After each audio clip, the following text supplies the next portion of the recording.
Good morning दोस्तों, आप सभी का स्वागत है मेरे चैनल पे। यहाँ पे 67th बीपीएससी से रिलेटेड जो करेंट अफेयर है हम उसको डिस्कस कर रहे हैं। ये डिस्कशन का हमारा चौथा पार्ट है। तो आप में से जिन लोगों ने पहला 3 पार्ट नहीं देखा है, आप उसी चैनल की प्लेलिस्ट से देख सकते हैं। आज 23 अक्टूबर है और जो हमारा पहला टॉपिक है वो है इस टॉनी रेडिगन। टॉनी रेडिगन कौन है? टॉनी रेडिगन जो है वो यूनाइटेड किंगडम की जो नावी चीफ है, नावी चीफ को एडमिरल कहा जाता है। इनके इंडियन काउंटर पार्ट हैं, उनका नाम करमवीर सिंह है। ये दरअसल 3 दिवसीय भारत यात्रा पे आए हुए थे कि इंडिया गेट जो है ना, इसका कंस्ट्रक्शन 1931 में हुआ था और इसका कंस्ट्रक्शन जो है ब्रिटिश एम्पायर ने कराया था उन लोगों की याद में, उन सैनिकों की याद में जो प्रथम विश्व युद्ध में और थर्ड एंग्लो अफगान युद्ध में शहीद हो गए थे। ठीक है, कि गेटवे ऑफ मुंबई के बारे में आपको ध्यान रखना है कि गेटवे ऑफ मुंबई का जो कंस्ट्रक्शन है 31 मार्च 1911 को शुरू हुआ था और कंप्लीट 1924 में हो गया था ना।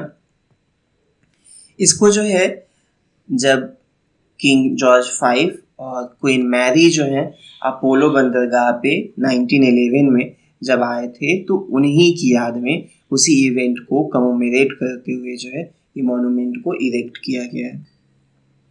जो तीनों सेना के सर्व प्रमुख हैं ना, कमांडर इन चीफ हैं, वे भारत के प्रेसिडेंट होते हैं। ठीक है, जो कि रामनाथ कोविंद। ये चार्ट जो है वो इक्विवेलेंस चार्ट है, मतलब एक लाइन में आने वाले जितने भी ऑफिसर्स हैं ये एक दूसरे के बराबरी में है ना, इनमें कोई हायरार्की नहीं है। तो देखिए, Indian arm forces, Indian army का जो लैंड बेस्ड विंग है उसका जो हेड होते हैं उसको जनरल कहा जाता है। उसी तरीके से जो नेवी है उसके हेड को एडमिरल कहा जाता है और एयर फोर्स के हेड को एयर चीफ मार्शल कहा जाता है। ठीक है, नेक्स्ट जो है CDS, chief of defence staff. देखिए, चीफ ऑफ डिफेंस स्टाफ का गठन जो है आपको 2020 में किया गया था। ठीक है ना, इसका हेड क्वार्टर जो है वो नई दिल्ली में है और भारत के जो प्रथम CDS है, पहले जो चीफ ऑफ डिफेंस स्टाफ हैं उनका नाम जो है वे बिपिन रावत है। देखिए, चीफ ऑफ डिफेंस स्टाफ जो है वो एक 4 स्टार मिलिट्री जनरल होते हैं। ठीक है ना, और जैसे मैंने आपको बताया कि इसको कंस्टिट्यूट कब किया गया था, 1 जनवरी 2020 को किया गया था। ये मिनिस्ट्री ऑफ डिफेंस यानी रक्षा मंत्रालय के अंतर्गत काम करता है। ठीक है, देखिए ये आइडिया क्या है CDS का, तो आपको पता है कि आर्मी की ये 3 विंग है, तीनों अलग अलग जब भी वार होता है तो तीनों अपना अलग अलग फैसला ले रहे होते हैं, बाकी कोऑर्डिनेट मिनिस्टर्स ऑफ डिफेंस है वो कर रहे होते हैं। लेकिन जब 1999 में कारगिल वार होता है और उसके बाद से अटल बिहारी वाजपेयी ने एक कारगिल रिव्यू कमेटी का गठन किया था, तो उस कमेटी ने बताया कि ऐसे हम जब अलग अलग लड़ रहे होते हैं तो उसमें सिनर्जी नहीं है ना, उसमें रिसोर्स का मतलब वेस्टफुल यूज हो रहा होता है। तो अमेरिका की तर्ज पे हम एक इंटीग्रेटेड थिएटर कमांड बनाते हैं। इंटीग्रेटेड थिएटर कमांड यानी तीनों की तीनों सेनाएं एक दूसरे के सिनर्जी में जहाँ पे काम कर पाए, तो इसी संदर्भ में जो है ये CDS है।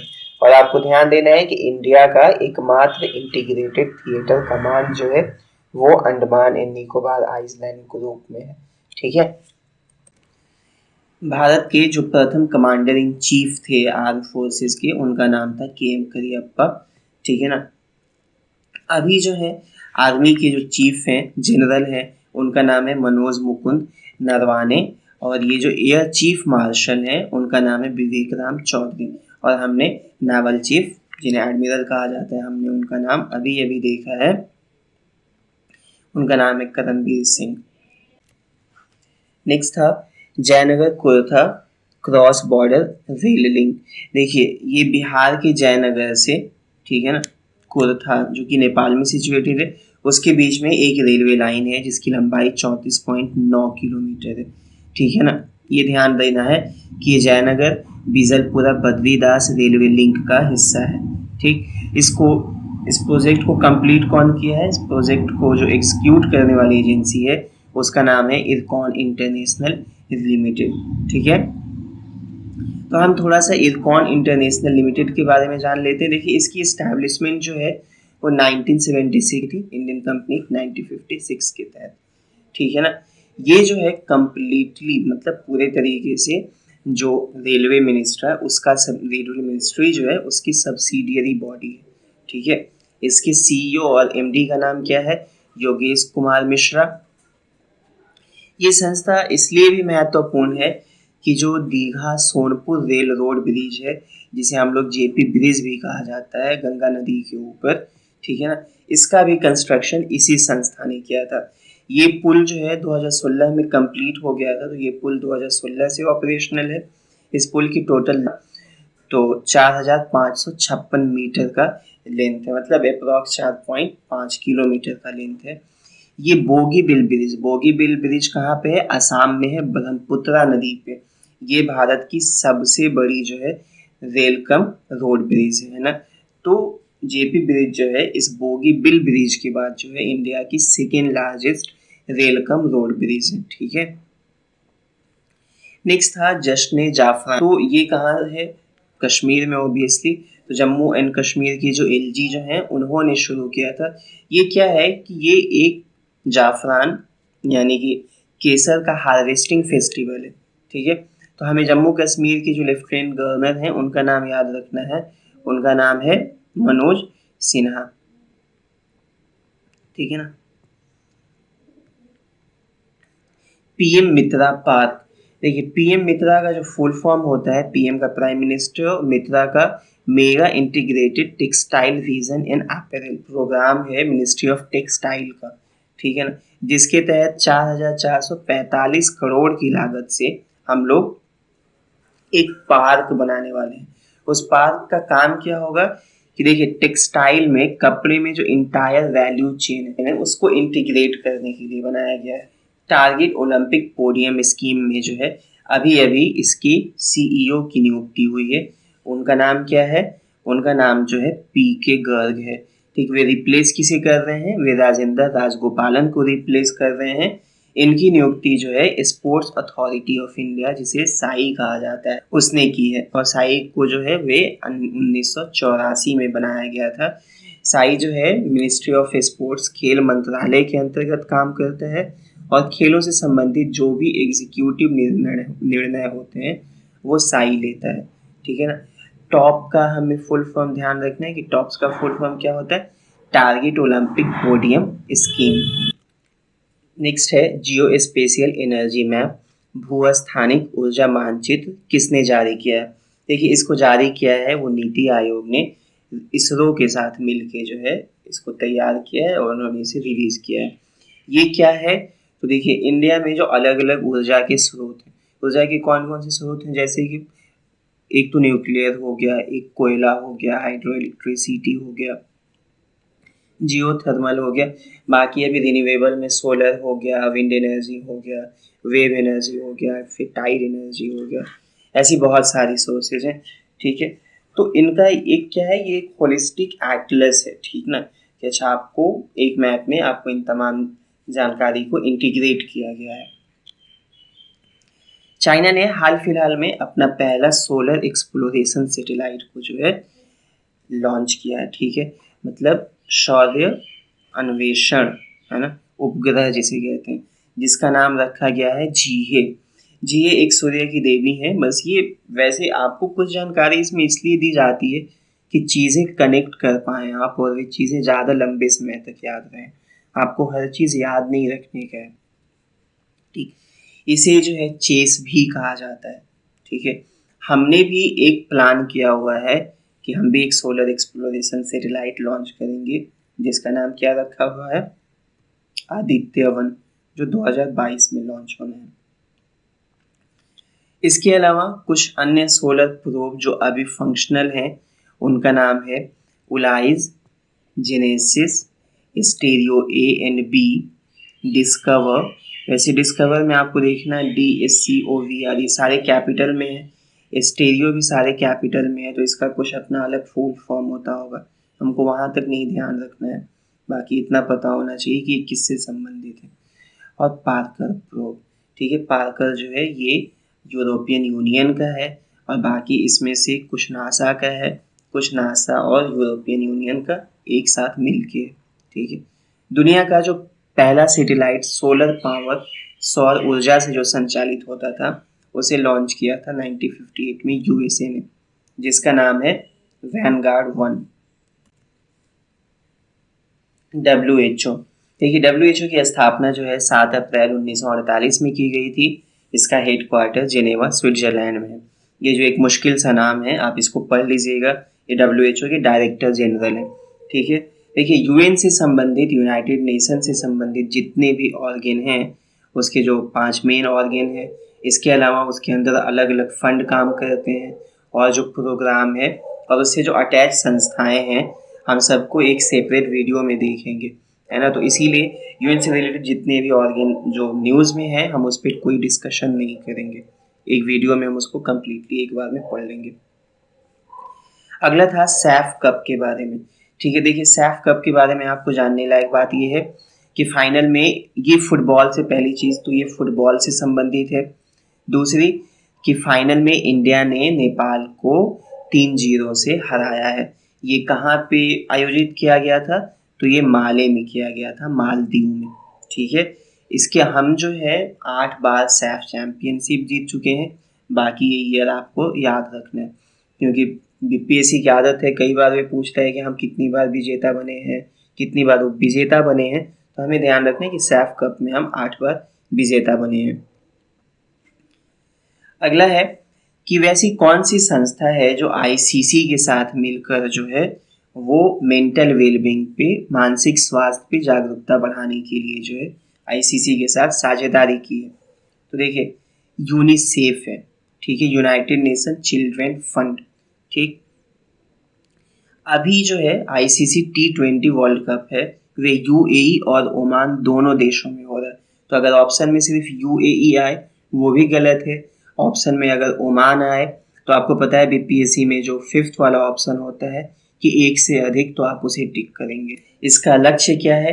तो वही कि मेंटल वेलबींग जो है, मानसिक स्वास्थ्य है, उसको लेके लोगों के बीच जागरूकता बढ़ाना, उसको लेके जो समाज में एक टैबू बना है, एक अवधारणा बनी है, उस गलत अवधारणा को तोड़ना है। आईसीसी के बारे में कुछ जानने लायक बात यह है कि आईसीसी का हेडक्वार्टर, मुख्यालय जो है वे दुबई, यूनाइटेड अरब अमीरात में है। इसकी स्थापना 1909 में की गई थी। इसके अभी जो चेयरमैन हैं वो ग्रेग बारकेले हैं, ठीक है ना। उसी तरीके से आप ये यूनिसेफ के बारे में पढ़ सकते हैं, लेकिन जैसा मैंने बताया कि यूएन से रिलेटेड सारे ऑर्गन का एक सेपरेट वीडियो बनेगा, आप वहाँ से देख सकते हैं। क्रिकेट से संबंधित कुछ जी, देखिए भारत जो है अपना पहला टेस्ट मैच जो है कब खेलता है? 25 जून 1932 को। First Indian batsman to score a test century Lala Amarnath हैं, 1933 में टेस्ट सेंचुरी लगाते हैं। हम आईसीसी का 50 ओवर का वर्ल्ड कप 2 बार जीत चुके हैं, 1983 और 2011 में। सेमीफाइनल हम 4 बार खेले हैं, ठीक है। इसके अलावा सबसे ज़्यादा आईसीसी 50 ओवर वाला जो विश्व कप होता है उसको जीतने वाला देश जो है वे ऑस्ट्रेलिया है, उसने 5 बार जीता है। फर्स्ट आईसीसी वर्ल्ड कप कब खेला गया था? 1975 में खेला गया था। अगला आईसीसी का विश्व कप भारत में होना है, जो कि 2023 में आयोजित किया जाएगा। हाल फिलहाल में एक ज्वालामुखी में उद्गार हुआ था जिसका नाम था माउंट एशो। माउंट एशो कहाँ लोकेटेड है? माउंट एशो जो है वे जापान में लोकेटेड है। मैपिंग में हम देखेंगे सारे आइलैंड को क्या कहते हैं, अलग अलग सबका नाम है, तो हम लोग एक साथ अभी देखेंगे उसको। बिजू पटनायक स्पोर्ट्स अवार्ड, तो देखिए बिजू पटनायक स्पोर्ट्स अवार्ड जो है वे उड़ीसा की सरकार देती है। ये इस बार जो है 2021 में जो हॉकी टीम के डिफेंडर अमित रोहिदास हैं उनको दिया गया है, ठीक है ना। अगला है कि क्विज्म क्या है और इसे किसने लॉन्च किया है? तो देखिए क्विज्म का फुल फॉर्म जो है वो होता है क्वांटम कंप्यूटर सिमुलेटर, ठीक है, जिसका शॉर्ट क्या हो गया क्विज्म। इसको लॉन्च किया ministry of electronics and information technology, ठीक है ना, इलेक्ट्रॉनिक्स और सूचना प्रौद्योगिकी मंत्रालय ने। इस टूल किट का विकास जो है वे इंडियन इंस्टीट्यूट ऑफ साइंस, भारतीय विज्ञान संस्थान बेंगलुरु में है। उसने आईआईटी रुड़की, तथा CDAC, ठीक है ना, centre for development of advance computing, इसका हेड CDAC का हेडक्वार्टर पुणे में है, उसने किया है। अगला एक टॉपिक जो न्यूज में था वो था इक्वेटर इनिशिएटिव। देखिए इक्वेटर इनिशिएटिव जो है वो एक तरीके का अलायंस है, एक गठबंधन है यूनाइटेड नेशन के बीच का। इसके अलावा उसमें गवर्नमेंट शामिल है, सिविल सोसाइटी शामिल है, बिजनेसमैन और ग्रास रूट ऑर्गेनाइजेशन जो है वो शामिल है। इसमें क्या है कि हम सतत स्थानिक विकास को प्रोत्साहित करना है, यानी जो लोकल लेवल पे है वहाँ पे सस्टेनेबल डेवलपमेंट को प्रमोट करना है। अगला है इक्वेटर प्राइज कौन देता है। तो देखिए इक्वेटर प्राइज जो है वे यूनाइटेड नेशन डेवलपमेंट प्रोग्राम देता है, ठीक है। और इस प्राइज को ये जो इक्वेटर इनिशिएटिव है इन्हीं इनिशिएटिव ने शुरू किया था। तो ये उन लोगों को दिया जाता है जो क्या करते हैं, बायोडाइवर्सिटी कंजर्वेशन और सस्टेनेबल यूज, जैव विविधता का संरक्षण और सतत उपयोग के माध्यम से गरीबी को कम करने का जो प्रयास करते हैं उन लोगों को ये दिया जाता है। ये अवार्ड जो है बाइएनियल यानी द्विवार्षिक रूप से दिया जाता है, ठीक है।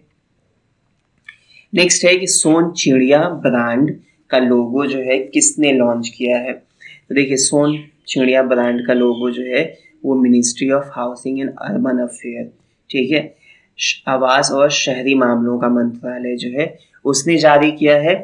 इसमें क्या होना है कि देखिए जो शहरी स्वयं सहायता समूह यानी सेल्फ हेल्प ग्रुप है, हमने कल देखा था कि सेल्फ हेल्प ग्रुप क्या है, इनफॉर्मल ऑर्गेनाइजेशन है वुमेन्स का। तो उसमें वे लोग कोई अगर चीज़ कोई प्रोडक्ट को अगर वे बना रहे होते हैं तो उसकी मार्केटिंग करने के लिए हमने इसे बनाया है, ठीक है। भारत में जो केंद्रीय आवास और शहरी मामलों के मंत्री हैं उनका नाम हरदीप सिंह पुरी है। ये इसके अलावा पेट्रोलियम और प्राकृतिक गैस की भी मंत्री हैं। अगला एक कम्युनिटी न्यूज में थी चकमा और हैजोंग, ठीक है। आपको ध्यान ये देना है कि चकमा जो है ये प्रीडोमिनेंटली मुख्य रूप से बुद्धिस्ट कम्युनिटी है, जबकि हेजोंग क्या है वो आपको हिंदू कम्युनिटी है, ठीक है। ये कहाँ रहते हैं, ये चिटगांव का जो हिल ट्रैक है बांग्लादेश में मोस्टली वहाँ पे लोकेटेड है। इसके अलावा ये इंडिया में जो है नॉर्थ ईस्ट, वेस्ट बंगाल यहाँ भी मिलते हैं और म्यांमार में भी ये लोग मिलते हैं, ठीक है। इसके अलावा चकमा से रिलेटेड थोड़ी सी जानकारी ये है कि चकमा लोग जो हैं बांग्लादेश की जो कर्णफुली नदी है वहाँ पे जब कप्ताई बांध बनाया जा रहा था तो इसकी वजह से क्या हुआ है कि उनका पूरा का पूरा इलाका जो है वो सबमर्ज्ड हो गया और वे लोग इंडिया में माइग्रेट कर गए थे। उसी तरीके से हेजोंग लोग जो हैं ये रिलीजियस पर्सिक्यूशन, धार्मिक उत्पीड़न के शिकार लोग हैं, ठीक। तो क्या हुआ 2019 में जो है इंडियन सुप्रीम कोर्ट वे ऑर्डर पास करती है कि 1964-65 में जितने भी लोग है ना ईस्टर्न पाकिस्तान यानी बांग्लादेश से जो भाग के फ्लीट करके यहाँ पे आए हैं उन सबको आप इंडिया का नागरिकता जो है सिटीजनशिप दीजिए। इसकी वजह से ये न्यूज़ में था। देखिए अगला क्वेश्चन है वो ये है कि national strategy for financial education document जो है कौन रिलीज करता है, रिलीज करने वाली संस्था कौन सी है। तो रिलीज करने वाली जो संस्था है वो है RBI, ठीक है। RBI के बारे में जानकारी कुछ है क्या, देखिए RBI को established Hilton young currency commission के रिकमेंडेशन पे किया गया था, जिसकी स्थापना 1934 में होती है। RBI एक्ट 1935 से ये फंक्शन करना शुरू करता है। इसके फर्स्ट गवर्नर थे उनका नाम बॉर्न स्मिथ था। पहले इंडियन गवर्नर RBI के जो थे वो CD देशमुख थे। CD देशमुख भारत के फाइनेंस मिनिस्टर भी रह चुके हैं। इंडिया के प्रथम फाइनेंस मिनिस्टर का नाम क्या है, आपको नाम ध्यान देखना है, श्री षष्ठमुखम चिट्टी थे सॉरी, जो भारत का प्रथम बजट जो है 26 नवंबर 1947 को पेश करते हैं, ठीक है ना। ये बस वैसे ही न्यूज में था PIB में तो मैंने इसमें डाल दिया। क्रिथाया हैंगथॉन किसने शुरू किया है, तो देखिए क्रिथाया का फुल फॉर्म क्या है कि कृषि तकनीक ज्ञान, इसको शुरू करने वाली जो संस्था है उसका नाम है ICAR, Indian Council of Agricultural Research, ठीक। ये जो है National Agricultural Higher Education Project, राष्ट्रीय कृषि उच्च शिक्षा परियोजना, उसके अंतर्गत ये किया गया है, काम क्या है, हर एक हैकाथॉन का एक ही काम होता है कि आपको कोई प्रॉब्लम दिया जाएगा, आप उसको इनोवेटली कैसे सॉल्यूशन, उसका आप एक इनोवेटिव सॉल्यूशन हमको बताइए, है ना। इसका फोकस ये होना है कि वोमेन फ्रेंडली इक्विपमेंट पे इसमें जोड़ दिया जाएगा, और इसके अलावा फार्म मेकानाइजेशन यानी मशीनीकरण कैसे बढ़ाया जाए इस पे जोड़ दिया जाएगा। भारत जो है दुनिया का सबसे बड़ा ट्रैक्टर उत्पादक है, लेकिन अगर हम फार्म मेकेनाइजेशन की बात करें तो मतलब हमारे कंपैरिजन में यूएसए और चाइना में फार्म मेकानिज्म ज़्यादा है। ऑपरेशन देवी शक्ति किससे संबंधित है? तो देखिए ऑपरेशन अभी अभी आपको पता है कि तालिबान ने अफगानिस्तान पे जो डेमोक्रेटिकली इलेक्टेड गवर्नमेंट थी, जो लोगों के द्वारा चुनी गई सरकार थी, उसको हटा दिया है उन लोगों ने, और वहाँ पे अभी तालिबान का शासक है। तो इसकी वजह से क्या हुआ कि वहाँ पे जितने लोग फंसे हुए थे, ठीक है, तो उनके लिए ये एक इवैक्यूएशन मिशन था, उनको बाहर निकालने के लिए था। इसके अलावा कुछ अन्य मिशन हमें ध्यान देने हैं, जैसे वंदे भारत मिशन। ये क्या था, ये कोविड-19 कोरोना के क्राइसिस के दौरान हमने चलाया था कि हमारे लोग अलग अलग दुनिया के अलग अलग जिन देशों में हम उनको कैसे इंडिया लेके आए। ऑपरेशन राहत जो है वो 2015 में जब यमन में क्राइसिस, यमन में लड़ाई शुरू हुई थी, तो वहाँ से लोगों को बाहर लाने के लिए था। उसी तरीके से ऑपरेशन मैत्री जो है वे नेपाल में जो 2015 में भूकंप अर्थक्वेक आया था, तो उस वहाँ पे नेपाल के लोगों को राहत पहुँचाने के लिए था। ऑपरेशन सेफ होम कमिंग जो है ये आपको 2011 में लॉन्च किया गया था, जब लीबिया में सिविल वॉर शुरू हुआ था, तो वहाँ से अपने इंडियन लोगों को बुलाने के लिए। और ऑपरेशन सुकून जो है वे आपको 2006 में शुरू किया गया था, इंडियन, श्रीलंकन और नेपालीज नेशनल को जो है लेबनान से बाहर लाने के लिए। तो ये ऑपरेशन इंपॉर्टेंट है, तो आप सब प्लीज इसको याद रखिए एकदम। नेक्स्ट जो एक प्राइज न्यूज में था वो था European Union Human Right Prize, ठीक है। इसे जो है आपको सखारोव पुरस्कार भी कहा जाता है, ठीक। ये किन्हें दिया गया है, ये अलेक्सी नावलानी को दिया गया। ये भाई साहब जो हैं ये रशिया के जो मुख्य अपोजिशन लीडर एक तरीके से कह लीजिए, बाकी वहाँ कोई अपोजिशन तो है नहीं, लेकिन ये पुतिन का मुखालफत करते हैं। एक यूँ छोटा सा न्यूज़ था कि डोनाल्ड ट्रंप ने कहा है कि वे एक नया सोशल मीडिया शुरू करेंगे, और देखिए आयरनी के नाम क्या रखेंगे, ट्रूथ सोशल। मिशन कर्मयोगी किसने शुरू किया है और मिशन कर्मयोगी क्या है? तो देखिए मिशन कर्मयोगी केंद्रीय मंत्री डॉक्टर जितेंद्र सिंह ने शुरू किया है, ठीक है। मिशन कर्मयोगी जो है, जो सरकारी ऑफिसर हैं, बेसिकली जो आईएएस और आईपीएस वाले लोग हैं, उनमें कौशल का विकास करने के लिए, उनमें स्किल डेवलपमेंट के लिए ये शुरू किया गया है।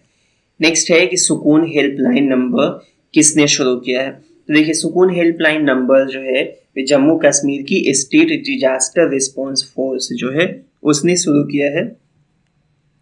वे कोविड-19 के दौरान जितने लोग अपने घरों में बंद थे, स्ट्रैंड थे, उनके मेंटल वेलबींग के लिए, उनके मेंटल काउंसलिंग के लिए शुरू किया गया है, ठीक है। आज प्लेसेंट न्यूज में जो सबसे पहला, जैसे मैं कह रहा था कि हम जापान को देखने वाले हैं। देखिए जापान का जो 4 मुख्य आइलैंड है, इसका आपको नाम याद रखना है। सबसे ऊपर है होकाइडो है, उसके नीचे जो है होन्शु है, उसके ये जो छोटा वाला आइलैंड है वो शिकोकू है, और ये क्योशु है, ठीक है। हमने देखा कि इसी क्योशु आइलैंड पे जो है यहाँ पे अभी अभी ज्वालामुखी उद्गार हुआ है, ठीक है। सबसे छोटा आइलैंड शिकोकू है। जापान की राजधानी टोक्यो जो है वे होन्शु आइलैंड पे स्थित है, ठीक है।